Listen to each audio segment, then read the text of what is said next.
हमेशा से ये समझती है कि किसान खुशहाल तो मुल्क खुशहाल, और कुछ सालों से बतौर इस हुकूमत का एक साथी, एक पॉलिटिकल पार्टी, हमारे लिए मुश्किल होता जा रहा था कि हमारे मुल्क भर के किसान परेशान थे कि पाकिस्तान की जो ज़राए मईशत है उसको मुसलसल नुकसान पहुंचाया जा रहा था, और वो नुकसान हमारा हारी को, हमारा किसान को, चाहे वो लड़कानों को हो या पंजाब का वसेब का हो, उनको उठाना पड़ रहा था। जो सबसे बढ़कर हमारे लिए हुकूमत का जो मुश्किल फैसला था, जो हम समझते हैं कि मुनासिब फैसला नहीं था, और आलमी इदारों के कहने पे, IMF के कहने पे इन्होंने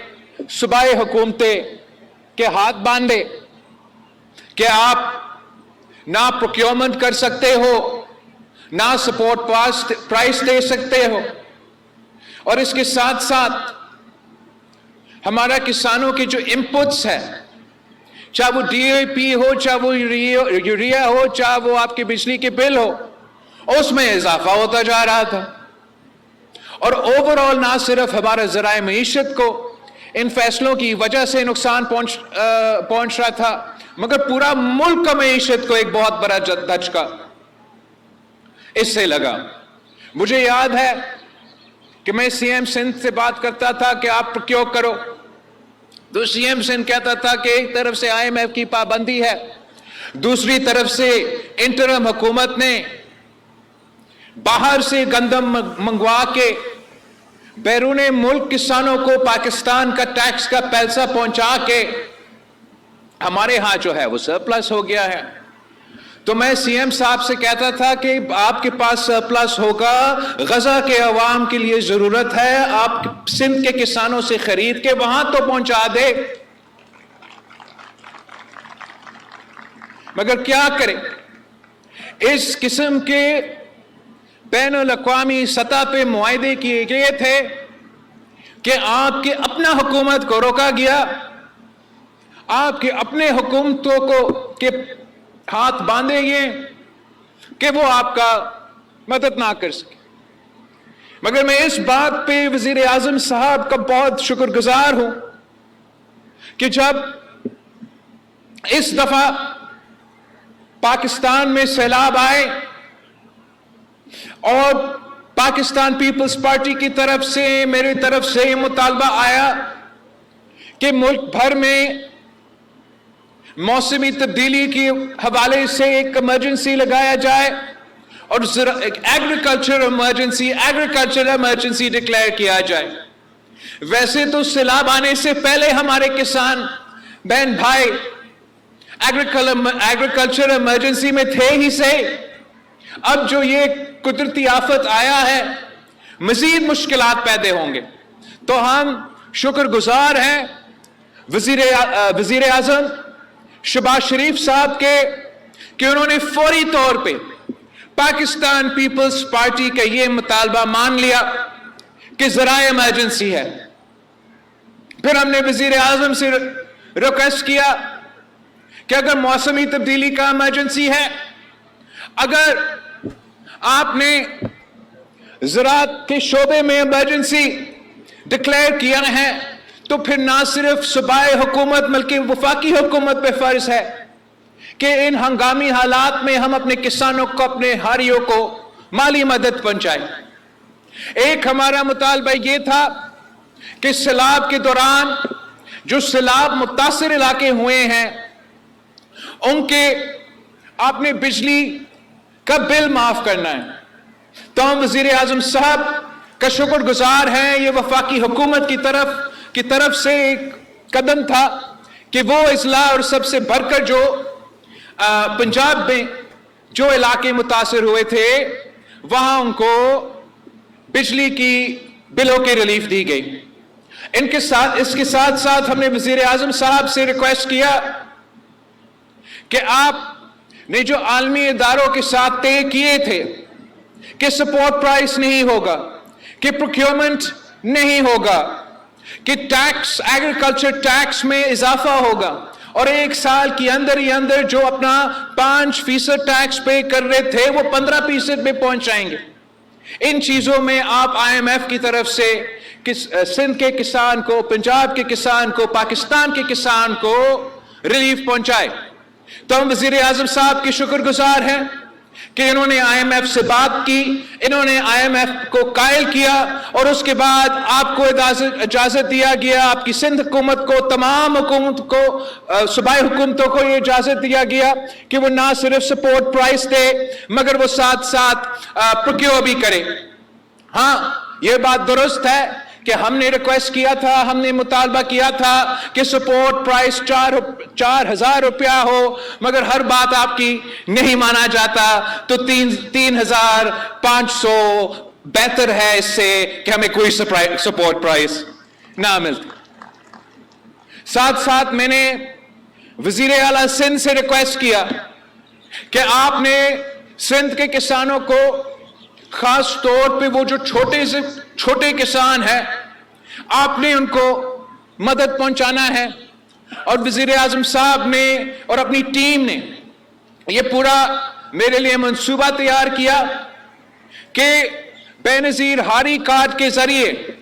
हम डायरेक्ट ट्रांसफर, मतलब अपने किसानों, अपना हारियों के जेब में डायरेक्टली पैसा पहुंचाएंगे।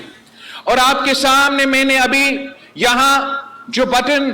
प्रेस किया था, आप अगर खुद जो किसान भाई मेरे सामने बैठे हैं, आप अगर अपना मोबाइल फोन को देखें तो आपको एक टेक्स्ट मैसेज आया होगा, एक व्हाट्सएप मैसेज आया होगा कि आपके अकाउंट में ये जो पैसा ट्रांसफर हुआ है। और हमारा सोच ये है कि एक तरफ से जो यूरिया और DAP का बोझ है वो आप ना उठाए, वो सिंध हुकूमत उठाएगा, और हम आपको ये सहूलत दिलवाएंगे। 1 to 25 एकड़, मतलब 1 एकड़ से लेके 25 एकड़ तक, हर एकड़ पे आपको वो पैसा दिया जाएगा DAP के लिए और यूरिया के लिए। ये इतना बड़ा मंसूबा है कि जो सिंध के 1 to 25 एकड़ वाले किसान हैं, वो सिंध के 90% किसानों को ये फायदा पहुंचाया जा रहा है। 60% सिंध की जो ज़राई जमीन है उनको ये फायदा पहुंचाया जा रहा है। और इंशाअल्लाह ताला हमारा कोशिश यही होगा कि हम हमेशा आपको मदद करें, हम हमेशा किसानों के आवाज बने, किसानों को मदद करें। और अगर हम किसानों को मदद कर रहे हैं, हम समझते हैं कि हम पूरा मुल्क का मईशत को फायदा पहुंचा रहे हैं। इस मुल्क की जो मईशत है वो हमारे किसानों की खून पसीनों की अनथक मेहनत की वजह से इस मुल्क की मईशत तरक्की करता है। और मैं ये उम्मीद रखता हूं कि ये इंटरवेंशन के बाद जो आपने वफाकी हुकूमत ने इंटरवेंशन किया, जो सूबाई सिंध ने इंटरवेंशन किया, और इसका देखी फिर जरूर जो बाकी सूबाई हुकूमतें हैं वो भी अपने तरफ से अपने किसान को मदद करेंगे, तो ओवरऑल इसका फायदा पाकिस्तान का किसान को होगा, पाकिस्तान की मईशत को होगा। मैं इस बात का भी अप्रिशिएट करता हूं कि ये पूरा मंसूबा बेनजीर हारी कार्ड के जरिए किया जा रहा है, शफाफ तरीका से, ट्रांसपेरेंट तरीका से, कोई प्रोक्योरमेंट नहीं किया जा रहा है। एग्रीकल्चर डिपार्टमेंट ना DAP को प्रोक्योर कर रहा है, ना यूरिया, वो तो आपका फसल खत्म करेंगे। एज फार एज DAP और यूरिया की बात है, ये आप खुद प्रोक्योर कर रहे हैं। सिंध हुकूमत DAP और यूरिया को नहीं प्रोक्योर कर रही हैं। اور یہ ہم اس کارڈ کے ذریعے کر رہے ہیں، پیمنٹس کے ذریعے کر رہے ہیں، تاکہ شفاف، ٹرانسپیرنٹ، کوئی الزام نہ لگا سکے کہ یہ پیسہ پورا کی پورا طریقہ سے انشاءاللہ تعالی ہمارا کسانوں پہ خرچ ہوں گے۔ تو اس پہ میں آپ سب کا شکر گزار ہوں، میں سندھ حکومت کا، زراعت کا وزیر کا، آپ سب کا کو مبارکباد بھی دینا چاہوں گا کہ ابھی تک اتنا شفاف شرین طریقے سے یہ منصوبہ کامیابی کی طرف بڑھتے جا رہے ہیں۔ آخری بات، میں آج لاڑکانوں پہنچا ہوں، اس مین مقصد تو یہ تقریب ہی ہے، مگر ساتھ ساتھ آپ کو معلوم ہے کہ اسلام آباد میں کافی کچھ ہو رہا ہے، اور مجھے اس تقریب کے بعد خود اسلام آباد پہنچنا پڑے گا۔ اس وقت 27ویں آئینی ترمیم سینٹ اور نیشنل اسمبلی آف پاکستان سے یہ سلسلہ چل رہا ہے، اور پاکستان پیپلز پارٹی سمجھتی ہے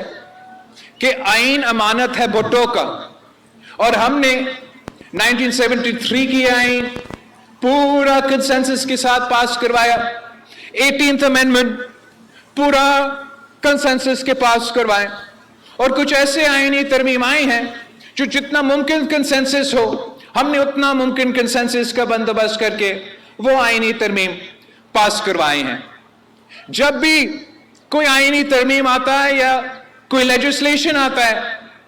آپ کا ایک نظریہ ہوتا ہے، آپ کی کچھ خواہشات ہوتے ہیں اور دوسرے جماعتوں کے اپنے، اور آپ نے ان کے ساتھ بات چیت کر کے ایک درمیانی راستہ ڈھونڈ کے آئینی ترمیم یا لیجسلیشن کرنا پڑتا ہے۔ مگر اس لیے کہ میں آج لاڑکانوں میں کھڑا ہوں اور اس شہر کے عوام اور اس ملک کی آئین سازی، چاہے وہ 1973 کی ہو، چاہے وہ 18ویں ترمیم کی ہو، اس ملک کے عوام، اس شہر کے عوام کا صف اول کا کردار رہا ہے۔ اگر اس ملک کی معیشت میں پاکستان کے کسانوں کا خون پسینہ کا محنت ہے، تو اس ملک کی آئین سازی میں لاڑکانوں کے عوام کا خون پسینے کی محنت ہے۔ تو میں آپ کو بتانا چاہ رہا ہوں کہ اس 27ویں آئینی ترمیم میں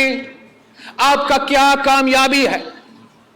آپ کس بات پہ جائے اور اس صوبے کے اور ہر صوبے کے عوام کو بتا دیں کہ ہمارا آئین میں ایک کمزوری تھی، ایک کمی تھی، اور شکر الحمدللہ پاکستان پیپلز پارٹی نے وہ جو کمی ہے، وہ کمزوری ہے، اس کو پورا کر دیا۔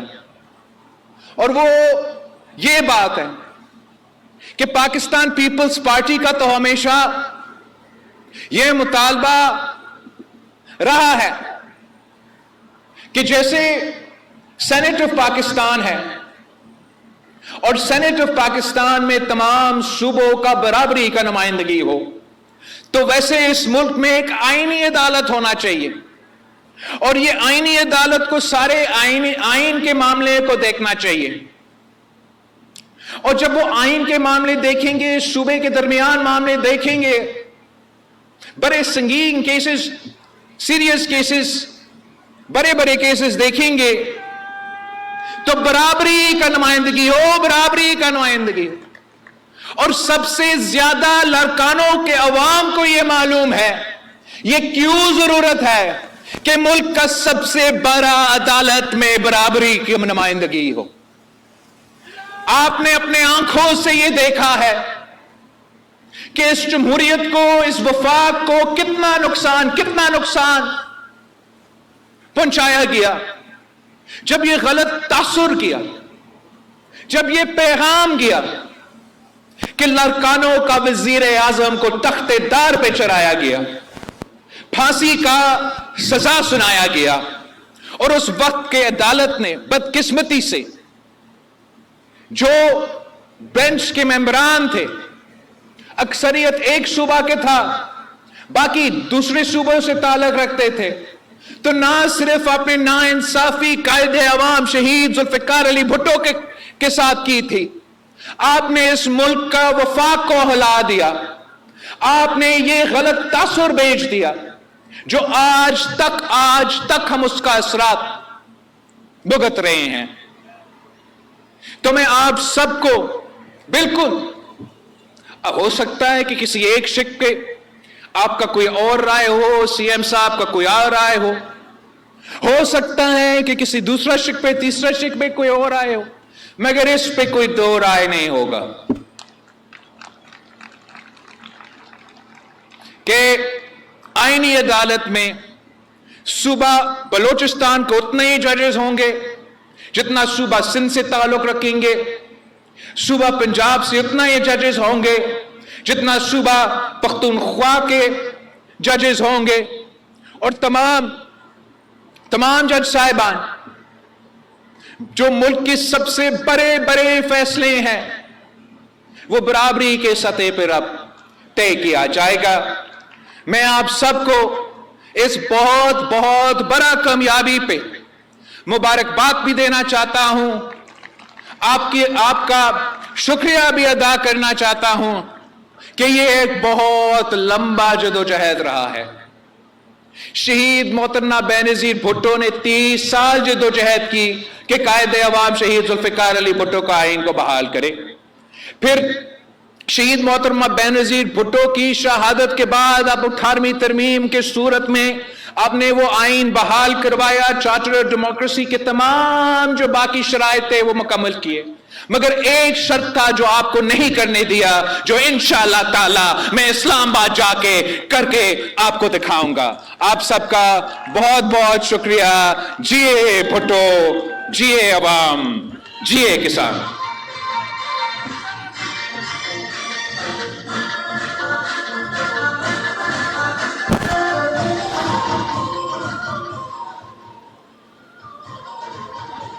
بہت شکریہ جناب چیئرمین بلاول بھٹو زرداری صاحب، بہت شکریہ. Truly spoken like a man of the people, by the people, for the people.